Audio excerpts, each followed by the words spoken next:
اس سے قبل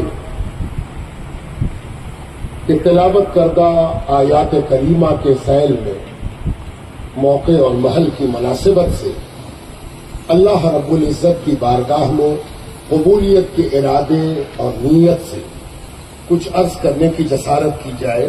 آئیے ہم اور آپ مل کر اپنی اس نشست کو بابرکت، مقبول اور محترم بنانے کی نیت سے درود پاک پیش کرنے کی سعادت حاصل کریں. اللہم صلی علی سیدنا و مولانا محمد معدن الجود والکرم ومنبع العلم والحلم والحکم وعلی آلہ واصحابہ واہل بیتہ وبارک وسلم. جیسا کہ ہم سب جانتے ہیں کہ آج ہم سب کے جمع ہونے کا مقصد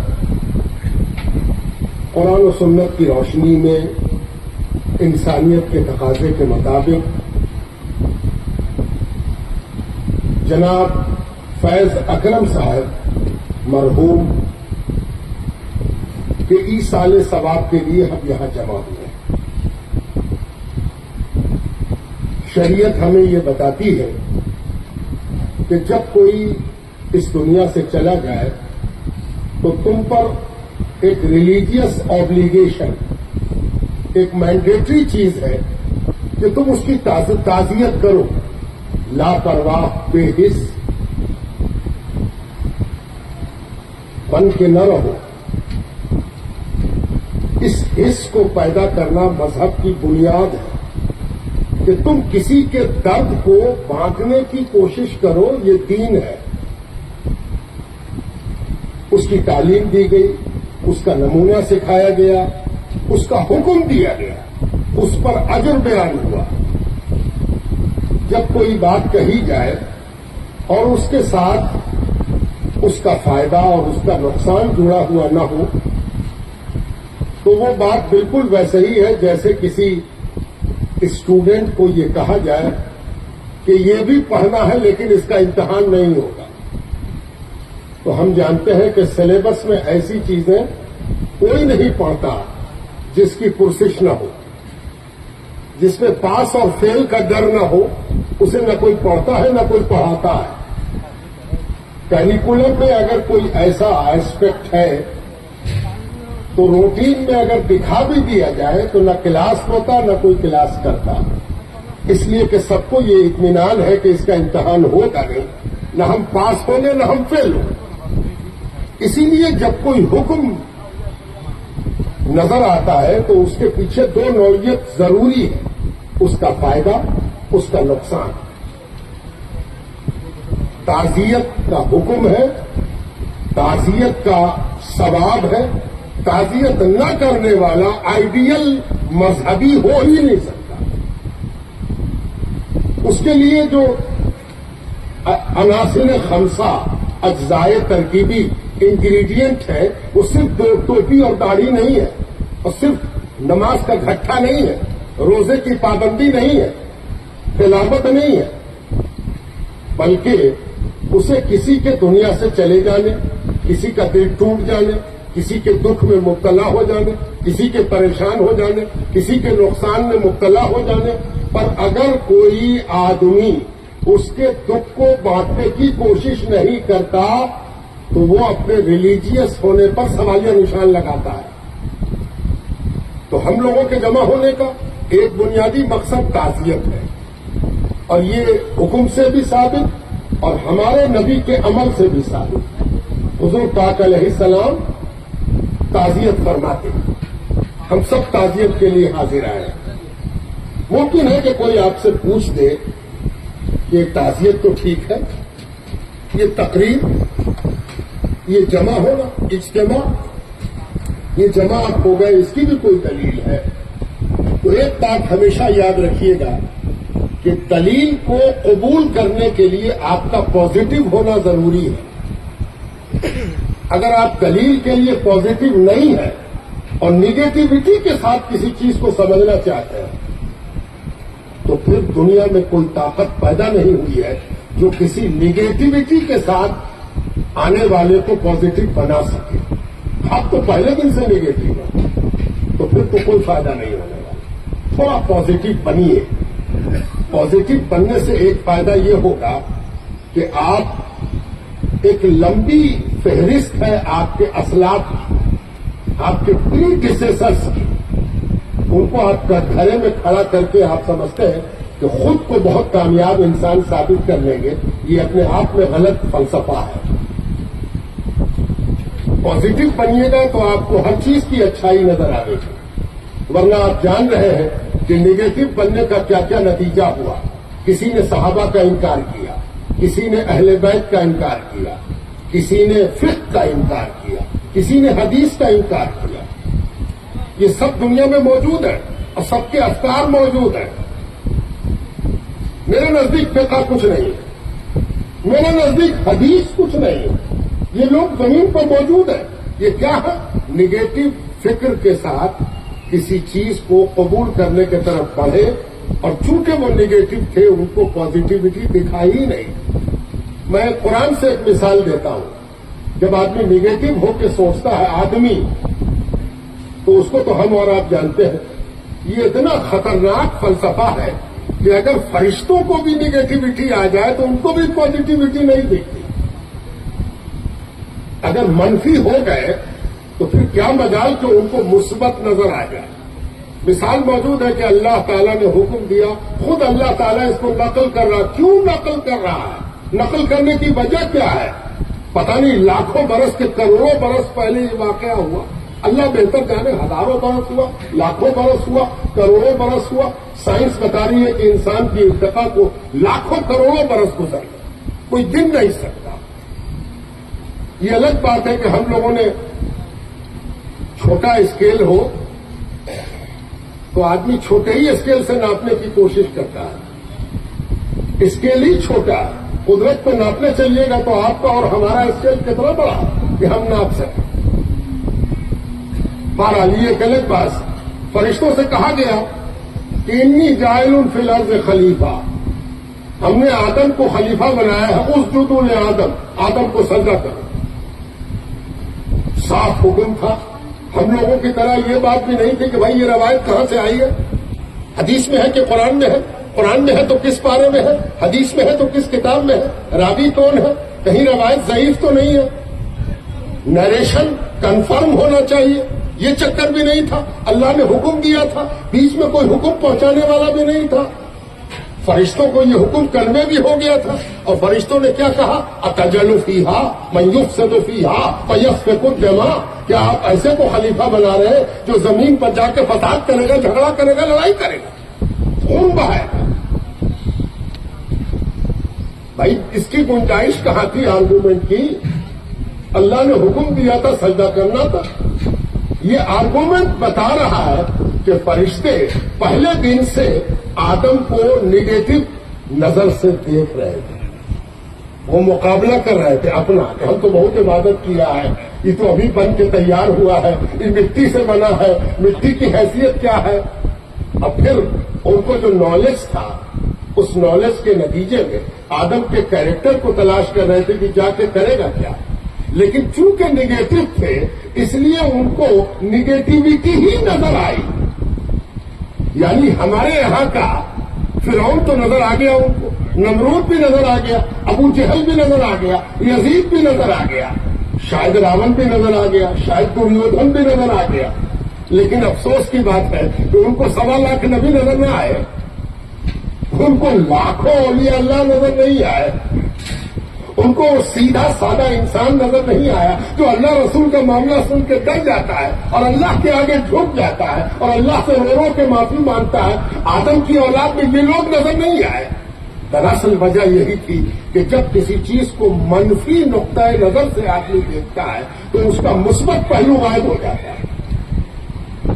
آج جو یہ اجتماع منعقد ہوا اس کو کوئی دیکھے اگر منفی نگاہ سے تو اس کو ثبوت نہیں ملے گا، اس کو بدعت نظر آئے گی، اس کو گناہ نظر آئے گا، اس کو غلطیاں نظر آئے گی، اس کو قصور نظر آئے گا. لیکن ذرا سا مثبت ہو جائیے تو آپ کو ایک بات سمجھ میں آئے گی کہ حضور پاک علیہ السلام کی ایک بڑی مشہور حدیث ہے کہ دنیا سے چلے جانے والے کو اچھے الفاظ سے یاد کرو. اب ذرا غور فرمائیے یہ کتنی مارکیبل ریمارکیبل اہم حدیث ہے کہ جب کوئی دنیا سے چلا جائے تو اس کو پازیٹو نگاہ سے دیکھو، نگیٹو نگاہ سے مت دیکھو۔ اگر نگیٹو نگاہ سے دیکھو گے تو پتہ نہیں کتنی برائی تم کھوج کے نکال دو گے، وہ برائی اس میں ہو یا نہ ہو تمہارے چشمے کا نگیٹو ہونا ثابت ہو گیا۔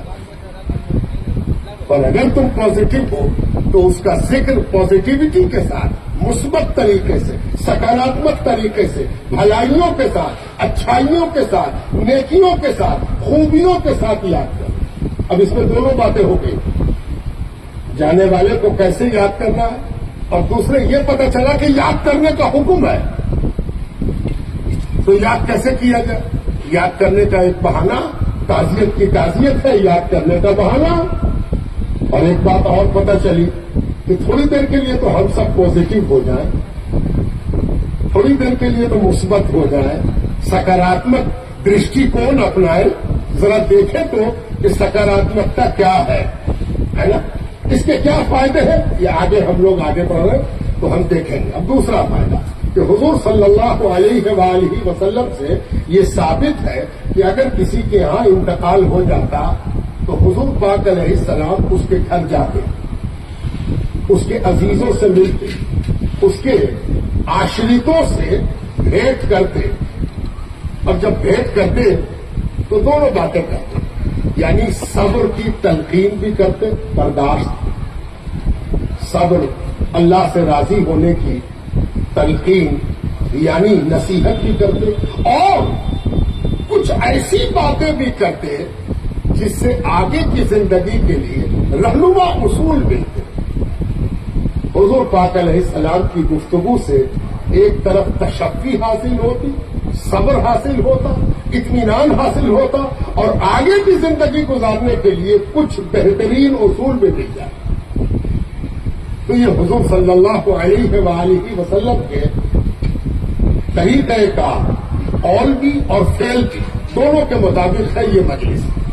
اب تیسرا ریزن یہ ہے کہ حضور پاک علیہ السلام نے ہمیں یہ سکھایا کہ جب مقصد، ٹارگٹ اجتماعی ہو، سب کے لیے ہو، تو اس کے لیے اجتماعی دعا ہو۔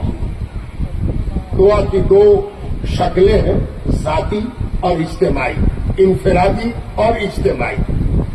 جب میری ضرورت انفرادی ہے، میرے لیے یہی بندگی کا اصول ہے کہ ہم اللہ کے آگے ہاتھ پھیلائے رہیں، گر گراتے رہیں، مانگتے رہیں، چونکہ مقصد انفرادی ہے، ذاتی ہے، پرسنل ہے، تو پرسنل کے لیے پرسنل دعا ہو۔ لیکن جیسے ہی مقصد اجتماعی ہو جائے، کمیونٹی کا مقصد ہو جائے، سب کا مقصد ہو جائے، تو اس کے لیے اجتماعی دعا ہو۔ حدیث میں آتا ہے کہ جب اہل مدینہ نے بارش کی کمی کی شکایت کی تو حضور نے یہ نہیں کہا کہ میں بھی دعا کرتا ہوں، تم لوگ بھی جاؤ اپنی اپنی دعا کرو۔ حضور نے کہا جمع کرو، سب جمع ہو جاؤ، بلاؤ سب۔ جب سارے لوگ جمع ہو گئے تو حضور پاک علیہ السلام خود تشریف لائے اور اجتماعی دعا کرائی۔ کیوں؟ اس لیے کہ پانی وہ چیز تھی جس سے سب کا تعلق تھا، سب کا رشتہ تھا، سب پانی کے محتاج تھے، سب کو پانی کی ضرورت ہے۔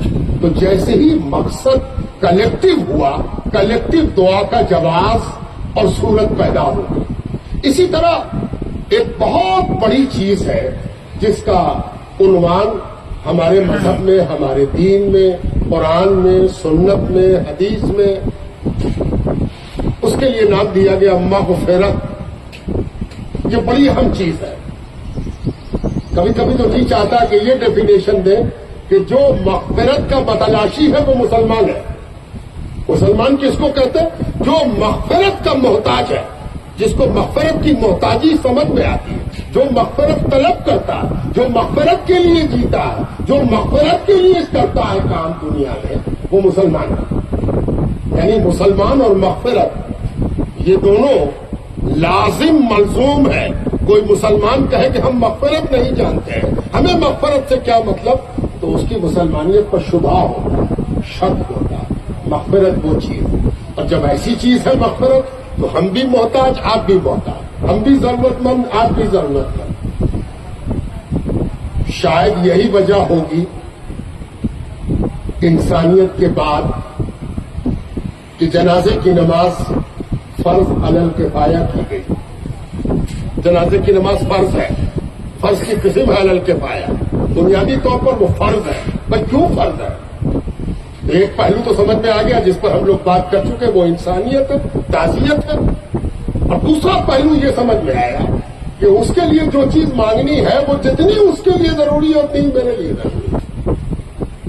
اور اسی لیے جنازے کی دعا جو حضور نے سکھائی اس میں الفاظ رکھے اللہم اغفر لحینا، کہ اللہ ہمیں بخش. یہ تو پہلی سمجھ میں آ گیا کہ فرض کی وجہ کیا ہے. دراصل ہم تو اپنے لیے دعا مانگنے جو مانگتے ہیں، اور اس کا سب سے اچھا موقع یہی ہے کہ جب ایک میت سامنے ہو، ایک جنازہ سامنے ہو، اس کے بغیر کسی کو مغفرت سمجھ میں آ جائے تو ولی ہے، ورنہ مغفرت سمجھنا بہت مشکل ہے. مغفرت کی تڑپ پیدا کرنا بھی بہت مشکل ہے. جس کو مغفرت سمجھ میں آ جاتی ہے، ہمیں آپ کو سب کو سمجھ میں آتی ہے. جب مغفرت کی طرف دل کا کپاٹ کھلے، سمجھ جائیے کہ اللہ آپ سے قریب ہے اور آپ اللہ سے قریب ہیں.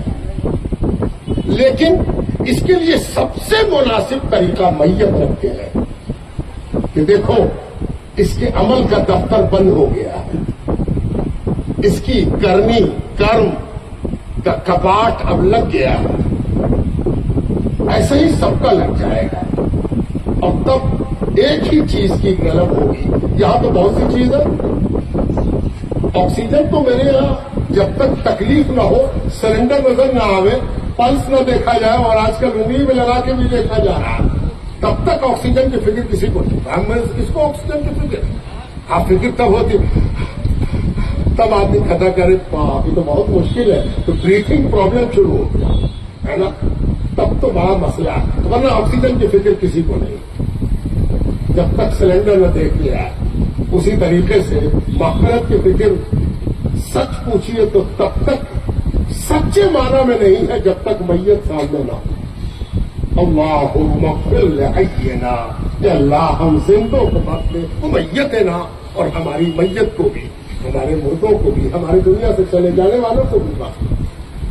تو پتہ چلا کہ یہ جو جمع ہوئے ہیں ہم اجتماعی دعا کے لیے جمع ہوئے ہیں، اور یہ اجتماعی دعا یقیناً فیض اکرم صاحب کے لیے ہے، لیکن جتنی ضرورت فیض اکرم کے لیے ہے اس سے ایک بال برابر بھی کم ہمارے لیے نہیں ہے. ہم کو بھی اتنی ہی ضرورت ہے، اور اسی لیے ہم آئے ہیں کہ ہم اپنے لیے بھی دعا کر لیں گے اور فیض اکرم صاحب کے لیے بھی دعا کریں. یہ اجتماعی دعا کی مجلس. اب ایک ریزن اور ہے، اور وہ ہے ایصال ثواب. اللہ تعالیٰ کو سچ پوچھیے تو کیا مقصود ہے؟ اللہ تعالیٰ کو کیا مقصود ہے؟ یہ بڑا اہم سوال ہے صاحب. اللہ تعالیٰ نے 1.25 لاکھ پیغمبر بھیج دیے، اپنی کتابیں، اپنے صحیفے بھیجے، شب و روز فرشتے مقرر ہے، ایک نظام ہے. اگر اس نظام پر اگر آپ نظر ڈالیے تو مقصد کیا ہے؟ اور مقصد کی تلاش میں ایک عجیب حقیقت سے ملاقات ہو گئی کہ رب تو بے نیاز ہے. بڑی دلچسپ بات ہے. رب بے نیاز ہے، رب سمد ہے. اللہ سمد، اللہ کو کسی چیز کی ضرورت نہیں. ٹھینگے سے مت عبادت کرو، اللہ کو کیا بگاڑ لو گے؟ کیا جائے گا تمہارا؟ تم سمجھتے ہو کہ اللہ کو کچھ دے رہے ہیں. اللہ تو بے نیاز ہے. ساری دنیا کافر اور مشرک اور نافرمان ہو جائے، اللہ کا کیا بگاڑ لے؟ اور ساری دنیا عبادت گزار ہو جائے تو اللہ کو کیا کہیے؟ تو مقصد کیا ہے؟ اور جب مقصد کی تلاش میں آپ آگے بڑھیں گے تو آپ کو ایک حیرت انگیز چیز کا پتہ چلے گا. اور جانتے ہیں وہ مقصد کیا ہے؟ صرف انسانیت. انسان کے اندر انسانیت پیدا کرنا. انسانیت. یہ میں نے کیوں کہا؟ ایصال ثواب کے حوالے سے کہا. ذرا غور تو فرمائیے. ایک آدمی چلا گیا، اس کے عمل کا دفتر بند ہو گیا، اور کہا گیا کہ ابھی بھی انسانیت کرنا چاہتے ہو؟ مانوتا کچھ سوجی ہے، کچھ فکر ہے کہ کچھ ہم کر رہے ہیں مانوتا، کچھ انسانیت ہو جائے، کچھ مہربانی ہو جائے، کچھ پروپکار ہو جائے. تو سنو ادھر آؤ. اب چلے گئے ہیں